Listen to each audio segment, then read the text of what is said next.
Right then, in what I'm going to talk about today, I'm going to draw on some research that I've been doing into history of love. Why is this related to dance? Well, hopefully it will be. I really want to demonstrate how important dance halls have been to the history of love across the 20th century. But I'm going to start by saying a little bit more broadly about the history of love, and then I'm going to move into some discussion about dancehall culture. So, first of all, say a little bit about the... Is that going to work?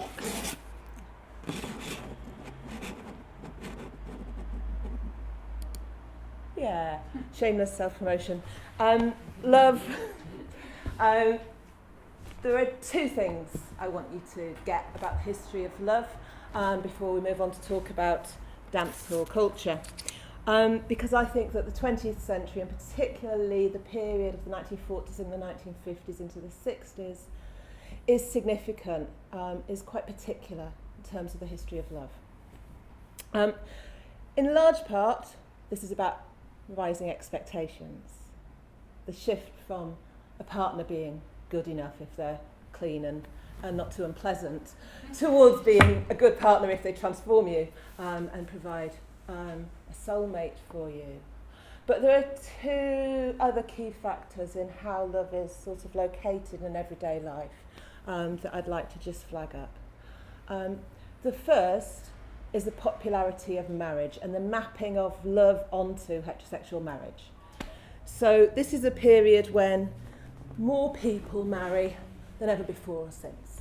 I think the statistics are quite striking. By 1970, only 8% of women aged between 45 and 49 had never married. So it really is the golden age of marriage. The second thing that I'd like you to take note of is that in this period, the age at which people married for the first time was dropping. So more people are marrying, and they're marrying at an ever younger age. And the figures for this are that in 1918, men marry at an average age of 28.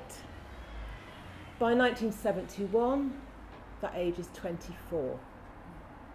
For women, the change is not dissimilar, but of course they start from a younger starting point anyway. So women by 1971 are marrying at an average age of 22. This doesn't go unnoticed in post-war British society. In fact, more than one local newspaper proclaims, "Is this too young for girls to wed?" And there's a lot of anxiety that mothers are concerned if their teenage daughters are still on the shelf. So there's a bit of a moral panic about young women, and particularly young marriages, and how sustainable they are. If we think of the present day, by 2010, the average age for first marriage was 30. So that gives you a sense of the way in which the age shifts across the century. Now, I think this is a significant context, because what I'm going to be talking about in the rest of the paper is about the way love, romance, and youth and marriage were all mapped together in this period. And I think that's quite interesting, because we often think of post-Second World War young people as sort of inherently oppositional or revolutionary in some way. But actually, they were also very romantic. And this was an age where romantic expectations were rising, and the dance hall was quite a significant aspect of that.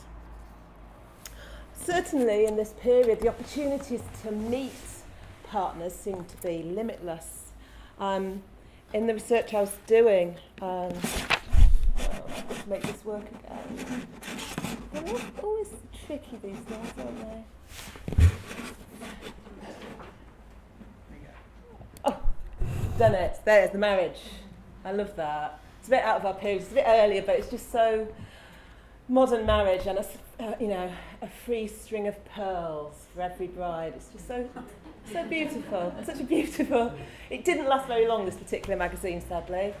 And I wanted to show you this just because it gives you that sense of the way in which romance and marriage was seen as useful in this period. It's very difficult to read, but basically this is an advert for milk.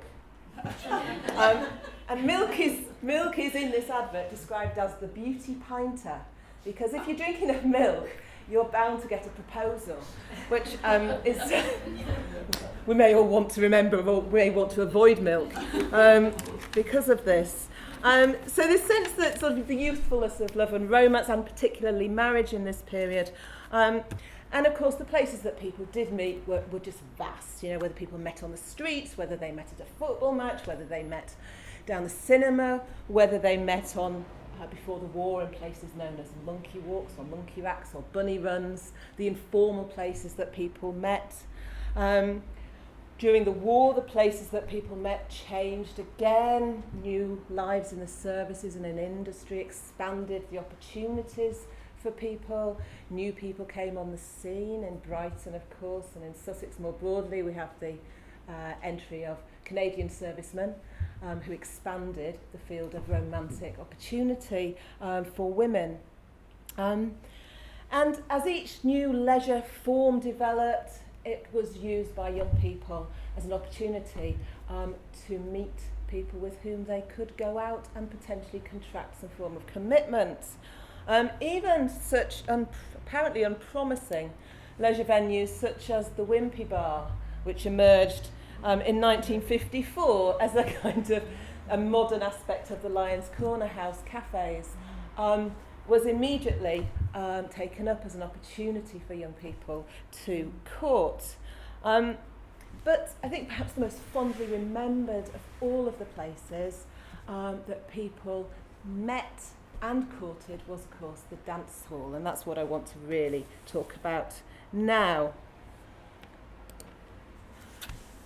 The dance hall, alongside the cinema, which of course was sometimes in the same building as it was at the Regent. I mean, this idea of the pleasure palace, which involves a cinema, a dance hall, a cafe, and it's marvellous, provided a key location for youthful romance, as well as being a source of sort of romantic stories that people could draw on in their own lives. Dance halls boomed after the First World War.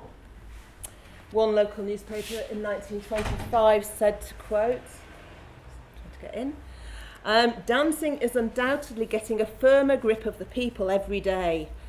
New dance halls are being opened everywhere, and old and young spend happy hours gliding around to the strains of syncopated melodies. I think it's just really lovely. By 1951, one social survey estimated that there were 450 dance halls in the UK, admitting 3 million dancers per week. It's big business.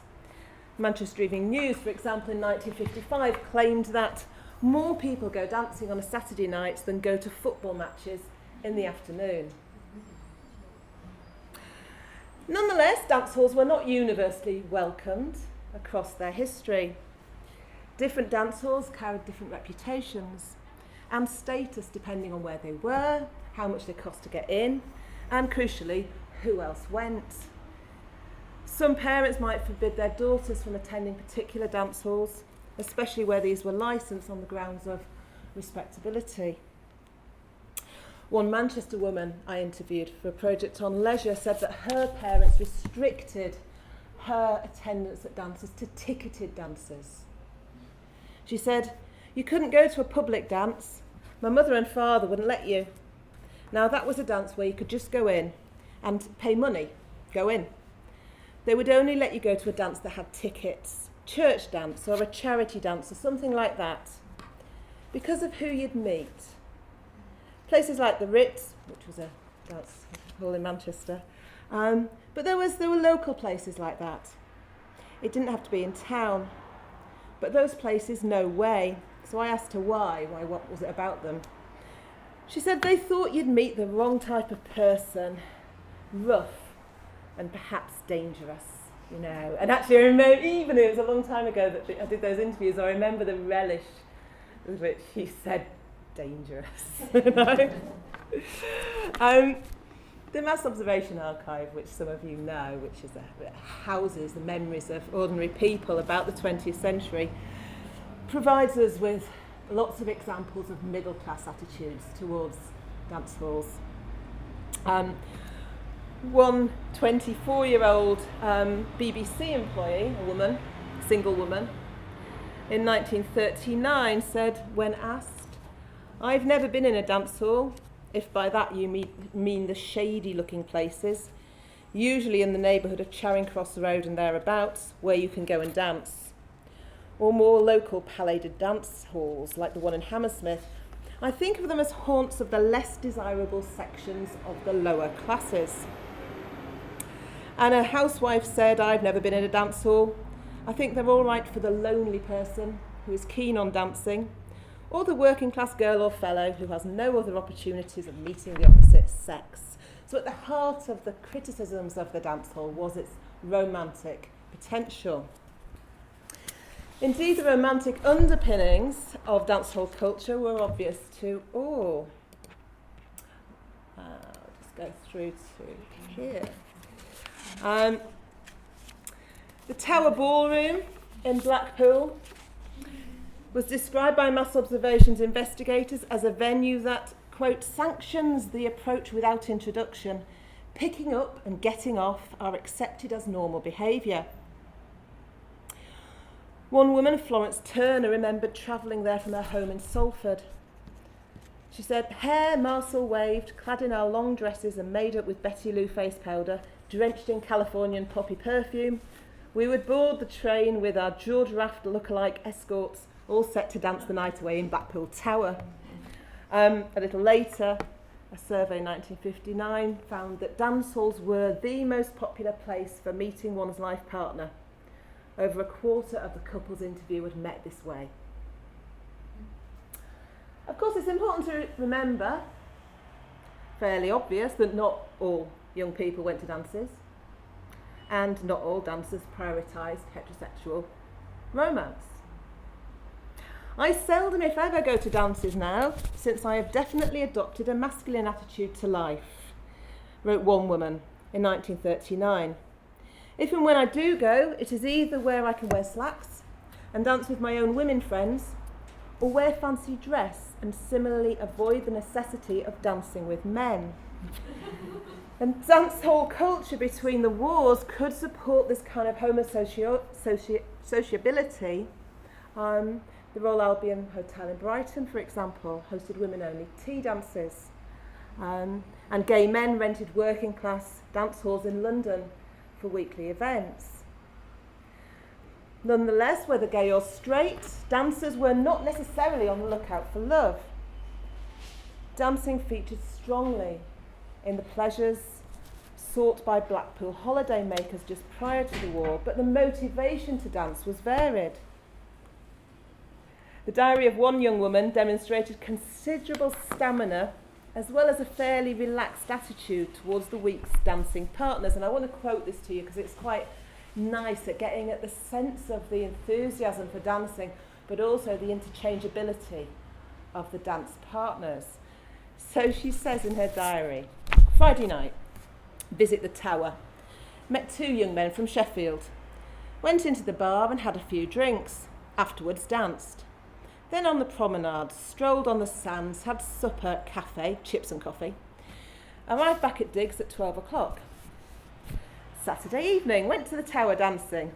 From there to the gardens, then back to the Tower, which we like best. Monday, strolled along the prom with friends and met 4 Scotch boys. Went dancing on the pier and drinks in the bar. Tuesday, went on the pier dancing. Came up at 11:30, went up the prom.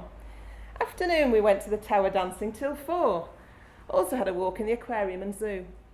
Night, went to Palace dancing. Then to Variety. Thursday, after tea, went to Tower dancing with lady friend. Friday night to Winter Gardens.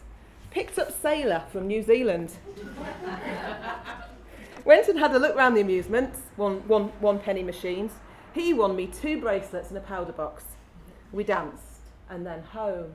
And you can see in there just the striking thing is the amount of dancing. I mean, she must have gone home exhausted. But she loved the dancing. It wasn't about the romantic underpinning. It was the physicality of the movement really for her. And certainly young women were generally more enthusiastic dancers than men. Whilst the opportunity to meet women was the prime motivation for all but a minority of men dancers surveyed in this period, it was often the actual dancing that drew women in. The pleasure of movement which one gets in dancing is definitely a sensual pleasure, but not a sexual one woman explained. One social survey of the 1950s pointed out that for adolescent girls, dancing is a pleasurable activity in its own sake. The steps are tried out and practiced with mates, and a high standard of proficiency is reached. This idea that it's all about the skill, and girls developing skill, which they then demonstrate within the dance hall. Nonetheless, even if dancers were not necessarily looking for romance themselves, romance was a dominant theme within the dance hall. Dance hall music was infused with romance, and at key moments became quite important. There's quite a nice quote from the manager of the Aspen Dance Hall in Bolton in July 1940, and the date is significant, talking about the tunes that they play in his dance hall. He says, "The popular tunes are certainly not connected with the war. We had to scrap 1 or 2, things like the Siegfried line or Somewhere in France with You. It's not much good singing about Somewhere in France now. There's not much point in playing that these days. We don't bother with tunes like They'll Always Be in England. We feel it's better that they should be cheerful, with tunes with romance and love, moon, June stuff. You know, they were there before Hitler and they will be there after him." I really like that sense of continuity of the love song within the dance hall. If love provided the soundtrack, the soft lighting, the sprung floors, and the fundamental kind of touch of dance contributed further to the mood of intimacy. Introductions were fairly effortless within the dance hall. Mixer dancers could enforce partner switching, and or buzz-off dances allowed women to choose their own partners. There's one really nice example from the beginning of the war, where a dance hall tries to introduce a dance called the blackout stroll, in which when people are dancing, halfway through the dance they turn the lights off, and they suggest that the wallflowers around the edge of the dance hall, and they assume they're all women, should take the opportunity of the lights going off to rush in and grab their partner. And I really like that. These women, it's free for all. They don't report on whether there are any injuries. Both women and men cited a lack of dancing ability as a significant impediment to picking up, particularly men, and sometimes men who advertise in contact magazines of this period, things like the Matrimonial Post, are quite explicit in specifying that they want a non-dancer woman. And you get that sense that they've had their fingers burnt a bit at the hands of a dance enthusiast. And this is, of course, one of the reasons why American servicemen are so popular during the war, because they tend to be quite nifty dancers. Just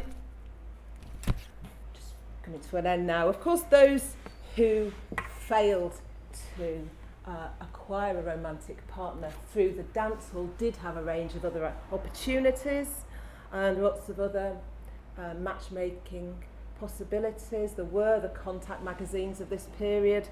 There were contact clubs. Brighton had a club called the Happy Circle, which provided select, I'm not sure how select, lists of fellow members' addresses for a fee of around £1, and you basically just wrote to them and took it from there.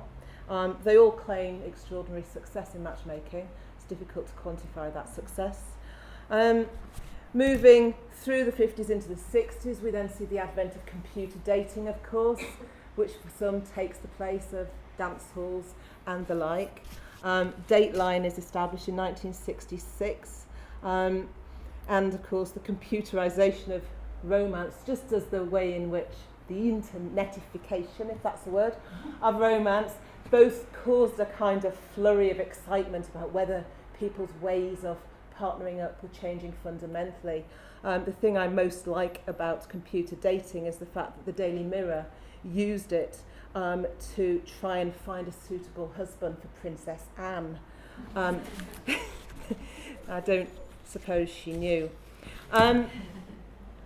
However, despite all of these alternative opportunities to find love, or at the very least commitment, the dance hall does loom large in the way in which people talk about their courting lives. Dance halls, as I've said, were infused with romance, everyday romance. They offered instruction through the songs, through the look, through the aesthetic, through the representation of dancing on film. But they also, crucially, offered opportunity. Because of this, it was often difficult for those who loved dancing for its own sake to continue this activity once in a committed relationship. One sociologist of our period, Paul Jeffcott, recorded that, as a matter of principle, some stop dancing when they get engaged, if their boy is away, that is.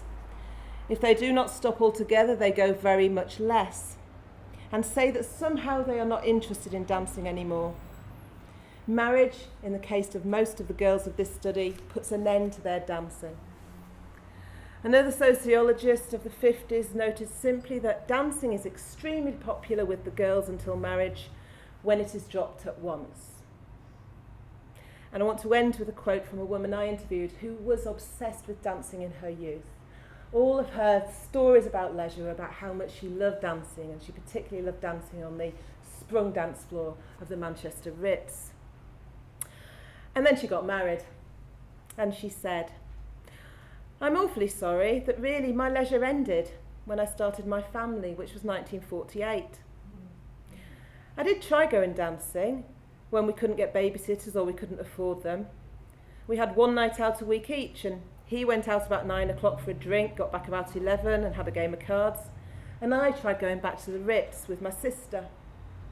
But it didn't feel right, you know. I didn't feel right." And I asked her why she didn't feel right. She said, "Well, I ended up dancing with other men when I had a husband at home, you know."